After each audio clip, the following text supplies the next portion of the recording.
또 그가 내게 이르시되 인자야 너는 발견한 것을 먹으라. 너는 이 두루마리를 먹고 가서 이스라엘 족속에게 말하라 하시기로 내가 입을 벌리니 그가 그 두루마리를 내게 먹이시며 내게 이르시되 인자야 내가 내게 주는 이 두루마리를 내 배에 넣으며 내 창자에 채우라 하시기에 내가 먹으니 그것이 내 입에서 달기가 꿀 같더라. 그가 또 내게 이르시되 인자야 이스라엘 족속에게 가서 내 말로 그들에게 고하라. 너를 언어가 다르거나 말이 어려운 백성에게 보내는 것이 아니요 이스라엘 족속에게 보내는 것이라. 너를 언어가 다르거나 말이 어려워 내가 그들의 말을 알아듣지 못할 나라들에게 보내는 것이 아니니라. 내가 너를 그들에게 보냈다면 그들은 정녕 내 말을 들었으리라. 그러나 이스라엘 족속은 이마가 굳고 마음이 굳어 내 말을 듣고자 아니하리니 이는 내 말을 듣고자 아니함이니라. 보라 내가 그들의 얼굴을 마주 보도록 내 얼굴을 굳게 하였고 그들의 이마를 마주 보도록 내 이마를 굳게 하였으되 내 이마를 화석보다 굳은 금강석 같이 하였으니 그들이 비록 반역하는 족속이라도 두려워하지 말며 그들의 얼굴을 무서워하지 말라 하시니라.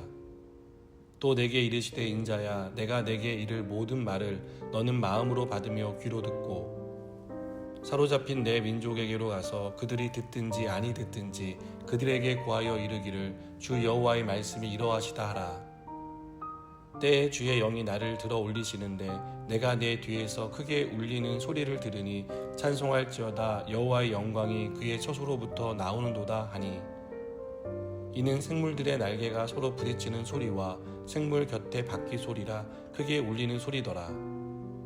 주의 영이 나를 들어 올려 데리고 가시는데 내가 근심하고 분한 마음으로 가니 여호와의 권능이 힘있게 나를 감동시키시더라. 이에 내가 델아비브에 이르러 그 사로잡힌 백성 곧 그발 강가에 거주하는 자들에게 나아가 그 중에서 두려워 떨며 7일을 지내니라. 아멘. 해야 하지만 하기 싫은 일이 있습니다. 학생에게는 아마도 공부가 아닐까 합니다. 직장인에게는 아침에 출근하는 것이 아닐까 합니다. 예수님을 믿고 구원받은 그리스도인에게도 해야 하는데 하기 싫은 일이 있습니다. 여러분은 그것이 무엇이라고 생각하십니까? 아마 전도라고 부르는 복음 전파가 아닐까 생각합니다. 특히 가장 가깝게 지내고 가장 강하게 거부하는 그런 사람들에게 복음을 전하는 일입니다. 때론 저 사람에게도 복음을 전해야 돼? 라고 생각하는 바로 그 사람에게 복음을 전하라는 강한 부담감을 주실 때 우리는 어떻게 해야 할지 망설입니다. 하나님은 에스겔을 선지자로 부르셨습니다. 선지자로 부름받은 에스겔이 전할 메시지도 주셨습니다. 또 에스겔이 하나님의 말씀을 전할 대상도 정해 주셨습니다. 에스겔이 하나님의 말씀을 전해야 할 대상은 언어가 다른 사람이 아닙니다. 말이 통하고 문화가 같은 동족이었습니다. 우리도 그렇지만 나를 가장 잘 아는 가족, 나와 가장 친한 친구에게 복음을 전하는 일만큼 어렵게 느껴지는 일도 없습니다. 나를 잘 안다는 것은 내가 살아온 삶의 궤적뿐 아니라 내 성격, 내 약점 등 내가 감추고 싶은 모든 것을 안다는 것을 의미합니다. 그런 사람에게 복음을 전한다는 것은 쉽지 않습니다.